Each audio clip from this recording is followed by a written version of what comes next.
CASA. 4 letters, but 2 words. Difference maker. We all wonder and debate what it really means to be a chartered accountant. But one thing is for certain. There are boundless paths and opportunities that lie beyond it. CASA is not the end. It's the beginning.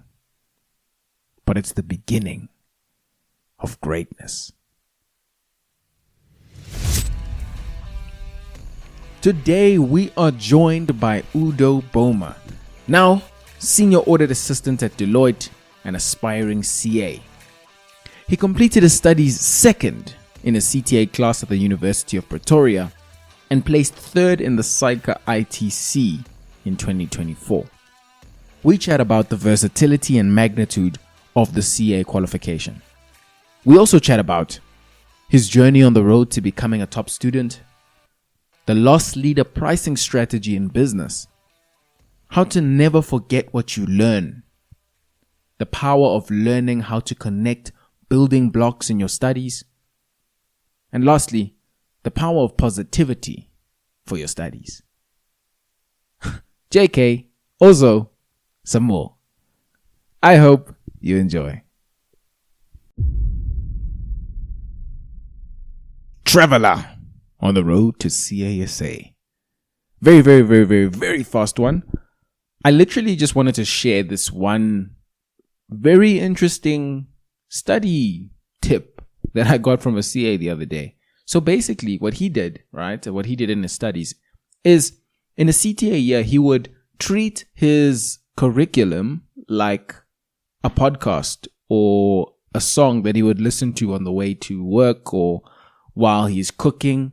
And so basically what he would do is he would get a AI reader that can obviously read these things, these texts out loud, and then he'd listen to it in the background. He'd sort of treat it like, a movie in the back, or not a movie, but like series. He treats the study like content. And so I just wanted to share that. Maybe you can try that. I know a particular app called 11 Labs. It's a reader that you could use. You upload a PDF there, PDF of one of your notes, slides, whatever the case might be. And yeah, just a little tip. Try it out. Leverage the power of AI for your studies. But nevertheless, on to the episode.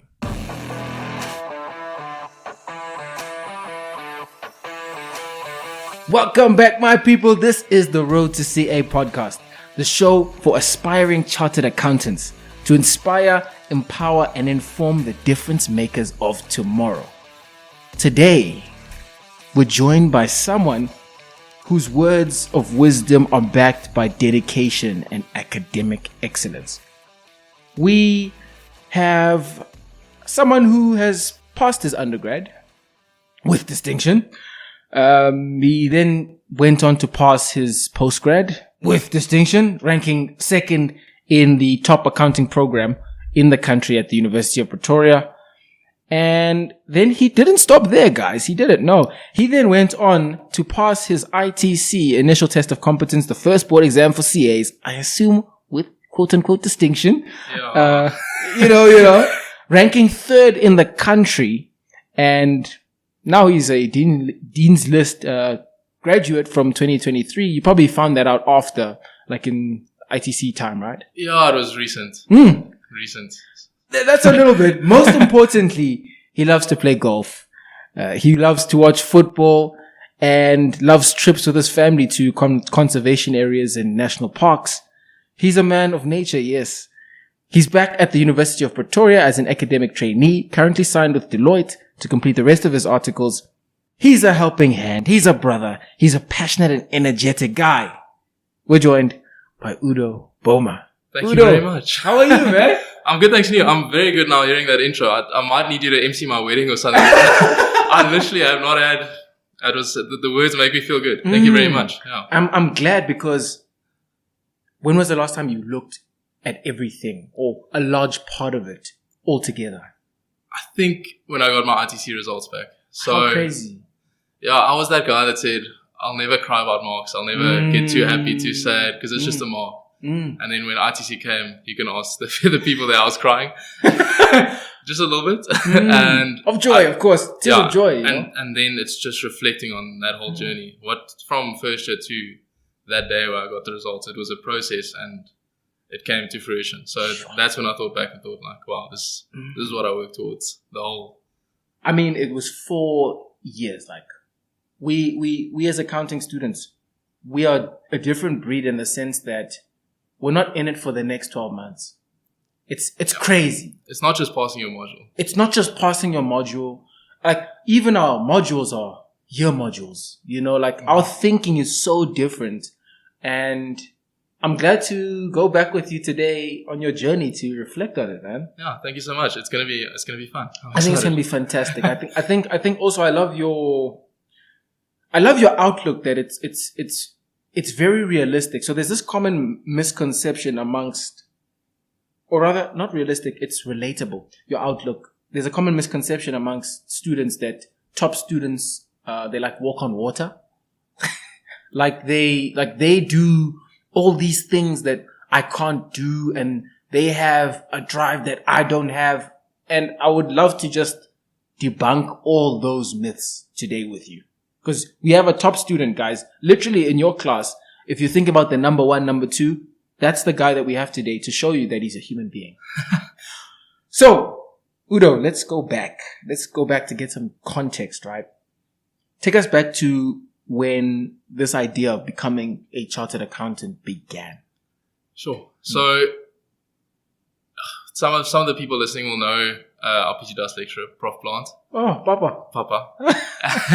And he actually said, I was born to be a CA, which is, I laughed it off, but actually when I think back at it, it might be true because both my parents are CAs. Okay. And a few other members of my family also. And ever since I was little, it was literally, I wasn't pushed in it, but I was surrounded by it. So I got exposure to, my mom was an auditing lecturer, which helps a lot. Oh my at goodness. UP. Yeah. That is the subject where guys, they cry. They cry. I had a hands-on tutor. So while you were here, your mom, so did you stay at home or did you stay like on campus? Yeah, I stayed at home throughout. I live literally right by the university. So okay.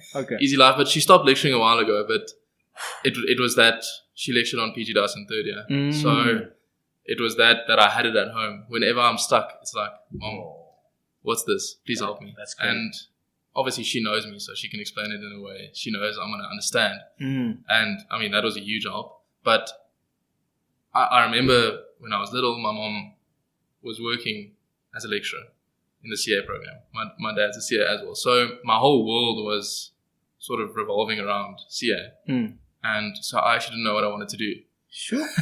How? It's for me. There's 2 decisions in your life that's very important. It's who you're going to marry and what career you're going to. Makes sense. That's the rest of your life, and that was a very daunting thing. Okay. I wanted to become a golfer. Yeah, you're a dreamer. I'm a dreamer. Yeah, that's amazing. You can argue that, but and I just didn't know what I wanted to do, and I remember the beautiful thing about CA is my mom used to tell me you can do anything with it. So it's going to be financial driven or not really mathematical, financial driven. Financial. In the business sector or corporate sector, likely. Shut up. Corporate sector, likely. And I'm going to cut that out, by the way. You can keep it in. A blooper. Actually, that's a nice blooper. It's a nice blooper. That was my alarm, guys. We'll keep it in. I'm making the decision now. No, I'm kidding. I'm kidding. You can do what you want with it. So, yeah, and that made it a lot easier for me to decide to go into it because I said, if I want to work in the sports sector, I can do that as a financial person in the sports sector. If I want to go into big corporates and work there, I can because the CA allows you to, obviously, specific direction financial, but in any sector you want to go. And also, not really at the time, but in hindsight, job security. Because True. It's tough. I spoke to a delivery driver the other day. He came and delivered stuff here to the university. He's got an IT degree and a biochemistry degree. And he just can't find work. So what's crazy is CA, you get thrown into articles, you get signed somewhere. 99% of people get a place somewhere. So in my first or second year, I realized, wow, this is actually so useful to have in our country where there's high unemployment. And yeah, everything just kind of shaped together. And as I got into CA, within the first few months, I realized, okay, I'm in the right place. And that's scary because you will never know if you're going to the right career path until you're there. So I know a lot of people study their 4-year degree, go to work and realize, I don't want to do this work, which is crazy. So I'm very grateful that I picked the right direction. But yeah, that's pretty much where it started. I was surrounded by it. So it was easy to pick. And what does your dad do as a CA? He's a financial... They don't have titles. It's a small company. It's like an investment holding company type thing. But he's the financial guy there. Okay. So, yeah, very interesting. He does a lot of consolidations. We know consolidations. The other day last year I was complaining about my test. And I was like, it was a complex group with a subsidiary who had another subsidiary. And he drew me his structure of their group. Yeah. And it's like 16 subsidiaries at 7 different levels who each has a few subsidiaries as well. And I was like, respect. That's what he has to deal with every day. Yeah. And I was like, yes, that test was difficult. And he was like, listen, wait till you get in practice. So, yeah. But that's very interesting that, like you couldn't even say exactly what he was. He was the finance guy. Yeah. And he was the numbers guy. Yeah. Like, that's what you become when you're a CA. Any space, you are needed. Any space, literally. Even so me and my brother recently, we were doing our tractor driving licenses, right? Oh, that's cool. Yeah, because we're gonna get certifications because we want to start farming. Oh, that's cool. But you don't want to employ other people to drive your tractors without knowing how to drive your own tractor. So that's a very good. It's like if you're the boss in any place, you need to know what your employees are doing, and you need to be that person that sets the example. So very commendable. Very true. Our instructor literally, like he mentioned this idea, which is exactly that there's people who like to manage, who will tell people what to do, and there's people who lead, who are willing to do it because we need to do it, and therefore people are going to follow them. So it's the same kind of idea of, if I can't drive this tractor or I can't drive this truck and I'm busy employing all these people to drive these tractors and trucks, that's my business. Yeah. Like, how can I call myself a leader? Exactly. There's a difference between a boss and a leader, I guess. Makes sense. Very true. Is your brother farming? So my brother does he have a farming background or also CA background? PwC. He's at PwC doing his 3rd year. Crazy. Signing off, passed his APC, so hopefully signing off for the end of the year. Congrats to him. Yeah, man. APC was tough this year. The pass rate was low, so props to him. Yeah. And we recorded our episode. I interviewed him yesterday. Oh, that's amazing. So, yeah, it was a really amazing episode for me as well because... So, I did a previous episode on becoming a loss leader. So, a loss leader strategy in business is a pricing strategy where, just to explain it to everyone, there is a product that is sold at a loss, at a discount. So people are like, ooh, it's a product. And people rush into the store and that leads them to buying other products. So it's a loss leader strategy. My brother's my loss leader. So he made all the mistakes. He made all the losses and I just watch him. And to hear his story, it's now another one of those opportunities that I get to learn from his losses, learn from his mistakes, learn from his successes. That's amazing. Yeah.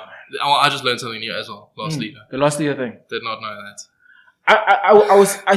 I was curious as to whether it was part of the PG DAS curriculum. There is price penetration is where you enter the market at a lower price and then it gets you brand recognition. People start to know your product. But loss leader, I'm thinking it's almost like where, let's just say Spa, says 2 for 1. And that's not making a profit, but people get into Spa, 2 for 1 on milk. And then they walk, oh, there's yogurt, oh, there's cheese. And then they buy. So I'm guessing that's what it is. Udo, like, it just shows that you just did now shows what the 4 years of study was for. You know exactly what a loss leader is in an instant because you can make connections. Oh, SPAR, because you maybe in that one test, in that one Finman test, you were analyzing a retail store, a grocery retail store. And so you kind of know a little bit about the basic structure and you know some of the nitty gritties, but then you can learn. And you can learn, and you can learn, and you can learn. And I have to credit UP because so it's easy to say thanks UP for the degree and leave, but genuine, they teach you that. Everyone complains PG Dance is difficult. It's a tough journey. And Prof. Stichling hates when I say the word tough. I hope she doesn't listen to this. But I hope she does. Tough in the sense that it's hard work. Not tough that the work is impossible. It's hard work, and it's because it's not just telling you this is the theory, do it. Especially FPS. It teaches you to think like a CA. It's not just, and that's what helps us so well on the board exams as well. It teaches you to think and understand it rather than just studying it. And when you were saying, like, seeing quickly what a loss leader is, that is so, what's the word I'm looking for? That was my whole approach to studying. It was not just fundamental. It was not just studying. It was, what's the reason for this? So, very curious person. And because of that, whenever I study something, I was like, why is this here? So why do we get a deduction for foreign exchange losses or whatever it might be? Silly example there, or why in FPS do we add a premium when we get control? Like, it's not just for evaluation. It's not just add a premium. And fine, you can pass the test if you just say you'll get a add mark. The premium. You'll get the mark for doing it. But understanding why, you'll never forget it. And that's even in my consults. I'm like, don't just study it. Understand why. Because as soon as you get it, and you're like even now, loss leader, I get it. I'll never forget that term. Whereas if I crammed it and studied loss leader, and 3 months later it comes up, I crammed it, I didn't understand it. I've forgotten it now. But if I understand it, and I'm like, oh, this is why. This is what it's doing. And you explained it, like a UP lecturer would explain it. We get taught well. We get taught well. We take it for granted. Immediately, what came to mind for me, Udo, I can tell this is going to be a crazy episode. just from the onset. My one IT teacher, my IT teacher back in my high school. I went back and I had a conversation with him. And he mentioned how he's of the belief that all you really need is to be able to read and write. Like if I'm gonna get to the point here. Being able to read and write at a sufficient level is really all you actually need, because those are the building blocks. Yeah. So what you had when you were able to quickly learn the loss leader were the building blocks. You understood basics about like psychology of buyers. You understood the basics about, these retail stores. Like maybe you had an example that you saw in actual real life. And so those are all of the dots. Now, when you're able to read and write, you're able to acquire dots, which are knowledge. Where intelligence and insight comes, connecting the dots, which is what you've been doing. Every single question paper, every single practice example, that's what we do every single time. You're just connecting the dots. And more you ask why, you're just using the components that you already have. Yeah. It's not like you have to learn anything new. You're actually just learning, you're connecting new dots that you already have. You're just creating a new combination of the dots that you already have in your brain. That's powerful. And when you said intelligence is connecting the dots, I love that because I've always said, so yes, you are inclined to a certain topic. Some people are natural sportsmen. Some people do math naturally, but that doesn't make them intelligent. And intelligence for me is finding your own way to interpret and understand it. And that's literally what you just said. You need to have the building blocks, which is your inclination to do math, for example. Let's just take a math. But intelligence comes in figuring your own way to work out this math problem, because there's not one solution to a math problem. There's not one solution to an FPS analysis or a consolidation. You can do it in your own way, but being able to find a way that works for you, that's what intelligence is. Yeah. And that's why I think everyone studying accounting, no matter who you are, you have the ability to get through it, because it's about finding that method that works for you. And if you can do that, you sort it, because the building blocks are there. Yeah. They teach us well. It's just about finding, how do I do this? How do I figure out my way to do this consolidation, this analysis? And if you can do that and get that right, you sort it. So very, very true. Huge one. Speaking of your way, what is your way? What has been your way, your approach to get success in the degree and beyond? Sure. So it was a lot of learning and a lot of mistakes, because in first year, probably worked too little. First and second year, it was COVID. We were at home. There was no incentive to work. This was 2020. 2020 was my first year, yeah. So that was working too little. And obviously you can't achieve to the best of your ability if you don't work enough. I think that's a simple principle. If you don't work, you're not going to get you need to have the input to get the output. Yeah. And then in third year, I switched it around, because I was like, okay, didn't work hard enough. Let's hit it. And then I was working way too much. Ooh. And it works for some people, working 10 hours a day, 11 hours a day. I was exhausted. I was not in the right state of mind to work. I was getting frustrated. I sacrificed a lot of the things I enjoyed, which made me dislike the degree, which is crazy, because I love accounting. I love this degree. But because I started putting it above other things that were essential to me, I noticed that I was quickly starting to dislike it. And so I think PGDAS is when it all came through, and the results showed it as well. But that's where I found the sweet spot, because yes, you need to work, but for me, balance is everything. And again, I don't want to prescribe it for everyone, because it doesn't work for everyone. But for me, I needed that difference between the rest of my life and my study life. My study life couldn't take over everything. So people used to laugh at me, because I played golf before probably 90% of my tests. The day before 90% of my tests, I played golf. And I remember people used to, after a test, be like, "Oh, how was your round yesterday? Did you get to studying?" And the perception that was created was, I'm studying less because I'm now playing golf the day before. But the key was, I wasn't studying less, I was managing my studying better. So I started studying earlier, and also the biggest thing I was doing throughout my undergrad that I didn't do in postgrad was the amount of time we waste while studying is crazy. Like, think of how much time do you spend on your phone in a study session? Or how much time do you spend just taking a walk because you're bored, or going to make coffee, or I don't know, just not focusing on your study. Distractions. So I noticed in a 3-hour session, an hour would be wasted. Easily at the start of PGDAS. And at the start of PGDAS, most people get hit. I got hit hard. Everyone gets hit. And then that's when you have to change your approach. So now let's just quickly zone in on that. What hit you hard? Because I think there's another thing that we misconstrue, that top students don't make mistakes.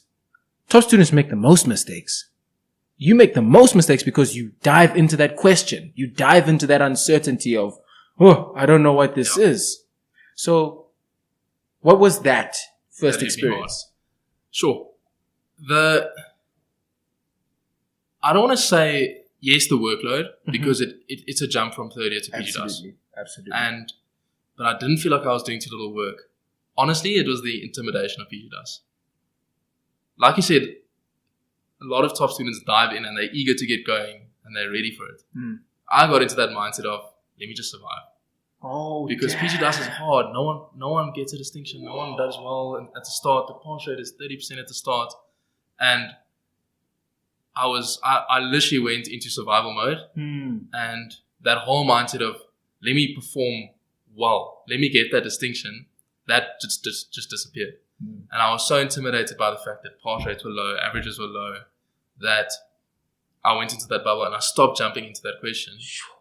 I stopped, like I said earlier, trying to understand and learn why I'm doing this. And I just went back into that bad habit of just cramming. And that's ultimately, and I fell into that, not misconception, because the averages can get low. I fell into that group, that negativity that I'm going to do badly. And then I did badly. So my whole mindset was wrong. And I'm a big fan of, if you think you can do it, you can do it. If you don't think, if you tell yourself, I'm not going to pass this test, you're probably not going to pass the test. Like, it happens so often. And if you go into it with that mindset of, I can come number one at PG DAS, or whatever, that was it for me. I tried to do that. And I don't want to come across as arrogant, but it was my goal. So whether it be, I can pass this year, or I can get 60%, or whatever it is, you need to go into the year with that mindset of, I can do this. Whatever my goal is, whether it is pass without a slap, get 60%, get number one. Because there's different groups of people that study accounting. And like we said, everyone has their own journey. And that's what we're trying to find. Well, that's what you're trying to find out of this podcast, which is amazing. And that goal that you have for the year, to go into it with the fact that I can do it. Not I'm not going to be able to do it. And I'm going to fail this test. I can pass this test. I've put in the work. I can do it. That whole mindset, if you can get that unlock and you go into, because if you say I'm not going to pass the test, your studying becomes negative. Because you're like, why am I studying? I'm going to fail. You're in the test, you're negative. Before bed, you're like, I'm not looking forward to this test. So for me, it was that mindset of, I can do this. And I used to joke, my friends hated me for it. Before a test, I'd rock up there, backpack, and I'd be like, yo, aren't you guys excited for this? And they'd be like, okay, I'm not going to say the word they said now. But they'd be like, get out of here. You know what I'm saying? And I wasn't fully excited for a test, obviously. But I was like, if I come in smiling and I'm ready for this thing, and I'm like, let's do this thing, then my whole mindset going into that test will be good and positive. And then positive mindset leads to positive outcomes. That's a big thing I'm a believer of. And that's what hit me hard at the start. And as soon as I changed my perspective and my mindset on the year and how to approach it, everything just fell into place. So that was what hit me hard. And that's also, a big recommendation I have is you need to tell yourself you can do this. So, It's huge. And it gets into this idea that I was chatting with my brother about yesterday. I probably already spoke, like I would have released the episode by now, but it was powerful, this idea of his. So we look at a statistic. It says 80% of people who get married get divorced within 5 years. Let's say for an example, right? Not a statistic, not an actual statistic. Go find out the statistic. It's low.